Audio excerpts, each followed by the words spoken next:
भागलपुर केंद्र सरकार की नीतियों के विरोध में बुलाए गए भारत बंद का असर भागलपुर में भी देखने को मिला।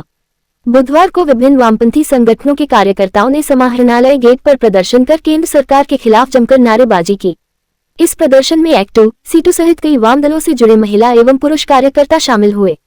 हाथों में बैनर और तख्तियां लेकर प्रदर्शनकारियों ने मजदूरों, किसानों और आम जनता से जुड़े मुद्दों को उठाया।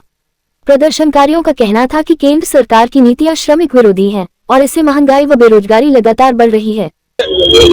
10 केंद्रीय ट्रेड यूनियनों द्वारा मोदी सरकार के द्वारा जो लेबर कोड लागू किया गया है उसके खिलाफ राष्ट्रव्यापी बंद का आह्वान किया गया है। इस बंद में संगठित और असंगठित क्षेत्र के तमाम यूनियन शामिल हैं और यह इसकी एक मुख्य मांग है कि लेबर कोड को वापस किया जाए, रद्द किया जाए, क्योंकि यह लेबर कोड मजदूर विरोधी है, कारपोरेट पक्षी है, असंगठित क्षेत्र के मजदूरों के हित में नहीं है, संगठित क्षेत्र के मजदूरों में नहीं है। पूरे भारत में मजदूर यूनियन, पूरे भारत में ये आज आम हड़ताल का आयोजन किया गया है। उसी कड़ी में भागलपुर में भी ये जुलूस निकाला गया है जो डीएम कार्यालय तक जाएगा। डीएम को हम लोग मेमोरेंडम देंगे और समाप्त होगा। 10 केंद्रीय ट्रेड यूनियनों के संयुक्त मंच और किसानों के समर्थन से बुलाए गए भारत बंद का असर भागलपुर में भी देखने को मिला। शहर के विभिन्न इलाकों में बैंकिंग सेवाएं प्रभावित रही और कई बैंकों में कामकाज पूरी तरह ठप रहा। बैंक कर्मचारियों ने शाखाओं के बाहर प्रदर्शन कर केंद्र सरकार की श्रम नीतियों के खिलाफ आवाज बुलंद की।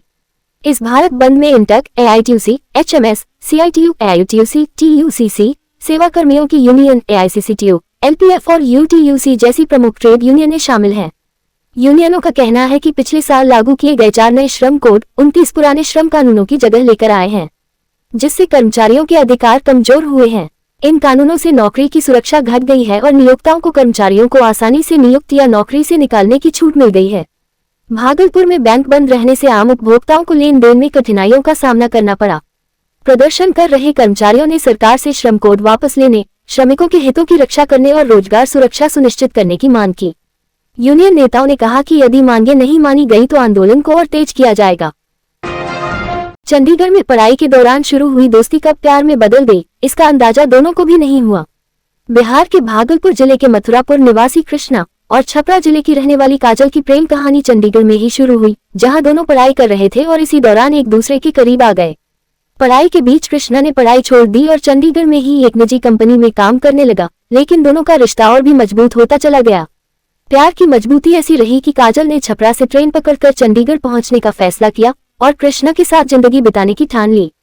जब इस प्रेम संबंध की जानकारी कृष्णा के परिवार को मिली तो उन्होंने इस रिश्ते को स्वीकार करते हुए शादी के लिए सहमति दे दी। इसके बाद दोनों भागलपुर पहुंचे, जहां भागलपुर कोर्ट परिसर में ही दोनों ने 7 फेरे लिए और अपने प्यार को कानूनी व सामाजिक मान्यता दी। प्रेमिका काजल का कहना है कि वे दोनों अब हमेशा साथ रहेंगे और ससुराल में रहकर अपना नया जीवन शुरू करेंगे। इस प्रेम विवाह से कृष्णा का परिवार खुश है, जबकि काजल के परिवार वालों को फिलहाल इस शादी की जानकारी नहीं है। चंडीगढ़ में शुरू हुआ ये लव एंगल अब भागलपुर में एक नई जिंदगी की कहानी बन गया। स्कूल में मुलाकात हुई। कितने सालों से एक दूसरे को जान रही हैं? 3 साल से। 3 साल से जान रहे थे, तो अब क्या फैसला लिए हैं? साथ जीना है। साथ जीना है, साथ मरना है। खुश हैं कृष्णा के साथ शादी करके? जी। कैसे अब आगे का जीवन होगा, किनके साथ? अब इन्हीं के साथ रहना है। बात हुई थी चंडीगढ़ में। चंडीगढ़ में कैसे मुलाकात हुई थी? पढ़ते समय। पढ़ते थे और काजल भी वहाँ पढ़ती? जी, काजल भी पढ़ती थी वहाँ पे। हाँ। तो हम दोनों शादी के लिए फैसला किए। दोनों में प्यार हो गया? दोनों में प्यार था। वो बोला क्या शादी मेरे को करना है। काजल बोली? काजल बोला हाँ। शादी करना है, अब रहा है मेरे साथ और आपके साथ ही अब रहना है। जी। भागलपुर के खलीफाबाग स्थित शाह मंजिल परिसर में आज हिस्ट्री मेकिंग कॉन्फ्रेंस का सफल आयोजन किया गया। इस शैक्षणिक सम्मेलन में शिक्षा, समाज निर्माण और नई पीढ़ी के मार्गदर्शन जैसे महत्वपूर्ण विषयों पर चर्चा हुई। कार्यक्रम की अध्यक्षता शाहीन ग्रुप ऑफ इंस्टीट्यूशंस के चेयरमैन डॉक्टर अब्दुल कादिर ने की। सम्मेलन में देश के विभिन्न हिस्सों से आए शिक्षाविदों, सामाजिक कार्यकर्ताओं और गणमान्य अतिथियों ने भाग लिया। वक्ताओं ने कहा कि शिक्षा केवल किताबों तक सीमित नहीं है, बल्कि राष्ट्र निर्माण की सबसे बड़ी जिम्मेदारी है। उन्होंने गुणवत्तापूर्ण शिक्षा के माध्यम से समाज में सकारात्मक बदलाव लाने पर जोर दिया। अपने संबोधन में डॉक्टर अब्दुल कादिर ने कहा कि शिक्षा को आधुनिक तकनीक, नैतिक मूल्यों और सामाजिक जिम्मेदारियों से जोड़ना जरूरी है। उन्होंने युवाओं से शिक्षा को रोजगार के साथ साथ समाज सेवा का माध्यम बनाने की अपील की। सम्मेलन में डिजिटल शिक्षा के विस्तार, ग्रामीण क्षेत्रों में शैक्षणिक अवसर बढ़ाने और नैतिक शिक्षा को पाठ्यक्रम में शामिल करने पर भी जोर दिया गया। कार्यक्रम में विद्यार्थियों और अभिभावकों की अच्छी भागीदारी देखने को मिली।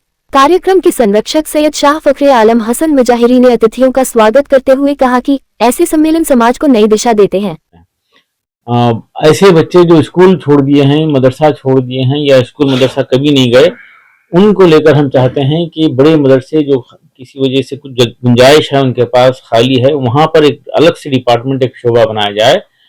उसमें बच्चों को हाफिज नहीं बनाएंगे, आलिम नहीं बनाएंगे, उनको ज़रूरी दीनी तालीम जो है, जिसको हम मानते हैं ज़रूरी दीनी तालीम, वो देंगे और साथ में 10th पास कराएंगे। 2 साल का ये मनसूबा हो सकता है। अगर ये हो जाए तो जाहिर है मदरसों का ताउन जो है, अवामी सपोर्ट बढ़ जाएगा, मदरसे हरे भरे हो जाएंगे और जो है कोई बच्चा ड्रॉप आउट नहीं रहेगा। इस तरह से एक बड़ी तब्दीली आ सकती है। जाहिर है हाफिज बनाना फ़र्ज़ किफ़ाया है, आलिम बनाना फ़र्ज़ किफ़ाया है, लेकिन ये ज़रूरी दीनी तालीम देना फ़र्ज़ आइन है। फ़र्ज़ आइन के शोबे हर मदरसे में, बड़े मदरसों में जहाँ कहीं गुंजाइश है, ये कायम हो जाएंगे तो एक बड़ा मसला मिल्लत का आने वाली नस्लों का हल होगा। ये बात हम मुल्क भर के मदरसों तक पहुँचाना चाह रहे हैं। मैं तमाम नाज़रीन से ख्वाहिश करूँगा कि मैसेज ज़िम्मेदारों तक, मदरसे के ज़िम्मेदारों तक, स्कूल के ज़िम्मेदारों तक पहुँचाएँ और हमको कनेक्ट करें जहाँ कहीं भी गुंजाइश है। हम ख़ास तौर पर बिहार और यूपी में मदरसा प्लस फेज़ 3 के नाम से इस प्रोग्राम को आगे बढ़ाना चाहते हैं। इंजीनियर अब्दुल कदीर साहब जो आज हमारी खानकाह और भागलपुर के ये मेहमान हैं, इनका दिल से हम स्वागत करते हैं, खुशामदीद कहते हैं और इनकी आमद पर खुदा से दुआ करते हैं कि जो मंसूबे और जो अज़ाइम हमने खुदा के सामने रखा है और हम काम करना चाहते हैं कि एक ऐसा इदारा, इंस्टीट्यूशन, एजुकेशनल वजूद में आए जिसकी बुनियाद 10+2 रेसिडेंशियल स्कूल से होगी।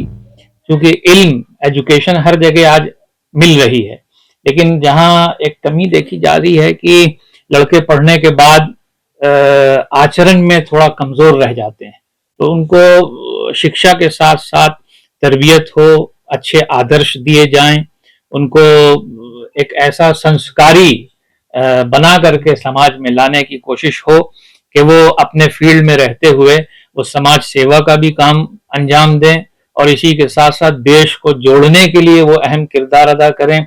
देश को आज ऐसे सच्चे, ईमानदार, अमानतदार स्टूडेंट्स की और स्टूडेंट लाइफ गुजारने के बाद जब वो प्रैक्टिकली लाइफ में आएंगे तो ऐसे मोटिवेटेड लोगों की जरूरत है।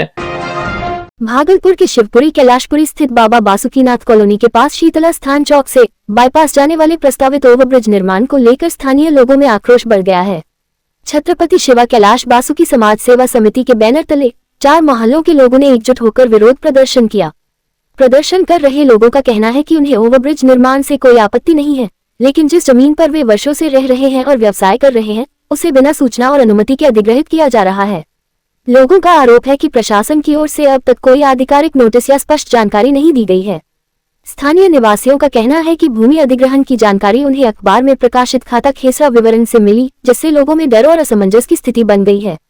प्रदर्शनकारियों ने प्रशासन से प्रभावित परिवारों को विधिवत नोटिस देने, उचित मुआवजा और पुनर्वास की व्यवस्था सुनिश्चित करने की मांग की है। समिति ने चेतावनी दी है कि मांगें पूरी नहीं होने पर आंदोलन तेज किया जाएगा।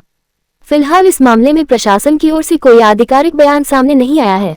भारत का दुख दे दिया है, ऐसा दुख दिया है कि आधा कट्ठा जमीन है और उसमें आप जो है पुल बनाइए, पोल लगाइए, बताइए कहाँ जाएंगे हम लोग? उसी में धंधा भी है, उसी में रहते भी है, बोलिए कहाँ जाएंगे? आपका जो नाम आ गया है तो आपसे पूछा गया था, कहाँ पूछा है? तो इधर पढ़े पेपर में 6 या 8 तारीख नाम भी नहीं, खाता कुछ नहीं, खसरा नंबर दिया है, कुछ नहीं। हम लोग मीटिंग कर रहे हैं कि यहाँ पे जो ये बनने जा रहा है ये अपने जगह में बना है। हम लोग का छोटा छोटा मकान है, 480 स्क्वायर फीट में मेरा खुद का मकान है, मेरा बिजनेस उसी के नीचे चल रहा है। ये फ्लाईओवर बनाएंगे, हम कहाँ जाएं? सरकार कुछ सोचे। फ्लाईओवर आप बना रहे, बहुत खुशी की बात है, हम फ्लाईओवर पे चढ़ के भी जाएंगे, लेकिन हम रहेंगे कहाँ? आप जगह जो ले रहे हैं, हम इसमें सक्षम नहीं हैं। तो क्या ले दीजिएगा? जगह देने में हम सक्षम नहीं हैं। आप अपने जगह में बनाइए ना, बहुत खुशी की बात है, आप फ्लाईओवर बनाइए, हम भी चले गए, लेकिन आप जो जमीन जो अधिग्रहण कर रहे हैं, तो आप बताइए हमको कि हम 480 स्क्वायर फीट के जगह में हम रह भी रहे हैं और अपना व्यवसाय भी चला रहे हैं, उसी पे मेरा परिवार पल रहा है। भागलपुर में वाहनों पर नाम या विशेष शब्द लिखकर घूमने की बढ़ती प्रवृत्ति के खिलाफ अब विरोध का एक नया तरीका सामने आया है। कार्मिक संघ से जुड़े लोगों ने इस पर आपत्ति जताते हुए अनोखे अंदाज में अपना विरोध दर्ज कराया है। विरोध के तहत एक 4 पहिया थार वाहन की नंबर प्लेट के ऊपर खुद रंगबाज लिखवाकर संदेश देने की कोशिश की गई। यह विरोध प्रदर्शन कार्मिक संघ के अध्यक्ष प्रतीक झुनझुनवाला के अगुवाई में की गई है। कार्मिक संघ के उपाध्यक्ष मनीष कुमार ने कहा कि जब तक अन्य लोग अपनी गाड़ियों पर लिखे नाम या शब्दों को स्वयं या प्रशासन के निर्देश पर नहीं हटाते, तब तक वे भी अपने वाहन से रंगबाज लिखा हुआ नेम प्लेट नहीं हटाएंगे। उनका कहना है कि यह कदम नियमों के पालन और समान व्यवस्था की मांग को लेकर उठाया गया प्रतीकात्मक विरोध है। स्थानीय स्तर पर यह मामला चर्चा का विषय बना हुआ है। लोगों के बीच भी वाहनों पर नियमों के विरुद्ध लिखावट को लेकर बहस तेज हो गई है। अब देखना यह होगा कि प्रशासन इस मामले में क्या रुख अपनाता है और वाहनों पर अनधिकृत लिखावट के खिलाफ कोई कार्रवाई होती है या नहीं। देखिए, लोकतंत्र में पद और गरिमा बड़ी नहीं होती है, लोग जिम्मेदारी बड़ी होती है। आजकल का क्या हो गया है कि प्रशासन और लोगों के बीच में संवाद की कमी आती जा रही है। ये नेम प्लेट बनाने का सर हम लोगों का यही मकसद है कि भाई जब न्यायालय सुप्रीम कोर्ट के द्वारा इस चीज़ को रोक लगा दिया गया 2013 से ही, तो कोई भी व्यक्ति विशेष या प्रशासनिक अधिकारी इसको लगा के कहीं भी घूमते हैं तो उससे एक अलग छवि पहुंचती है समाज में। तो इसका दुरुपयोग हो रहा है, जिसमें कि माननीय मोदी जी ने इसको लाल फीताशाही या अफसरशाही या सायरन ये सब चीज़ों को दूर किया था, इस चीज़ों को हटाया था। तो फिर ये निर्बाध रूप से एकदम चली जा रही है प्रक्रिया। बस प्रशासन इस चीज़ों पर ध्यान दे, इस तरीके की चीज़ों को रोक लगाए। भागलपुर रेलवे स्टेशन पर आज मालदा डिवीजन के डीआरएम मनीष कुमार गुप्ता और रेलवे के जीएम मिलिंद देउस्कर ने विस्तृत निरीक्षण किया।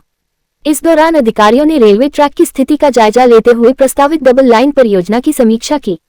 निरीक्षण के दौरान स्टेशन परिसर, प्लेटफॉर्म व्यवस्था, सुरक्षा इंतजाम और यात्रियों को मिल रही सुविधाओं पर विस्तार से चर्चा की गई।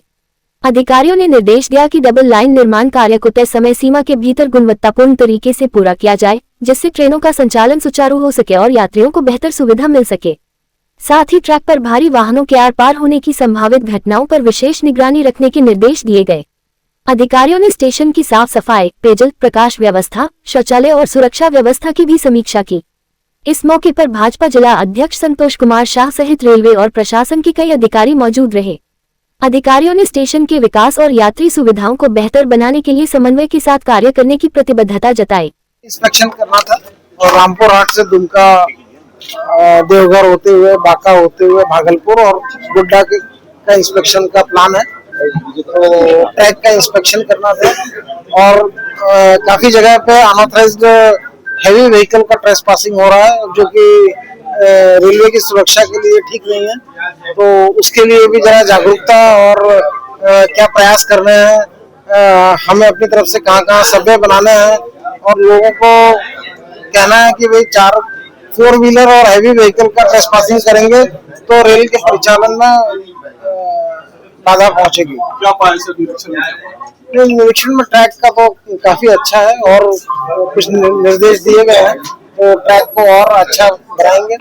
और जहाँ पे अभी डबल लाइन भी होने वाली है रामपुर हाट दुमका भागलपुर सेक्शन में, तो डबल लाइन का भी सीओ साहब हमारे साथ आए हुए हैं, तो सारा प्लानिंग समझ लिया है।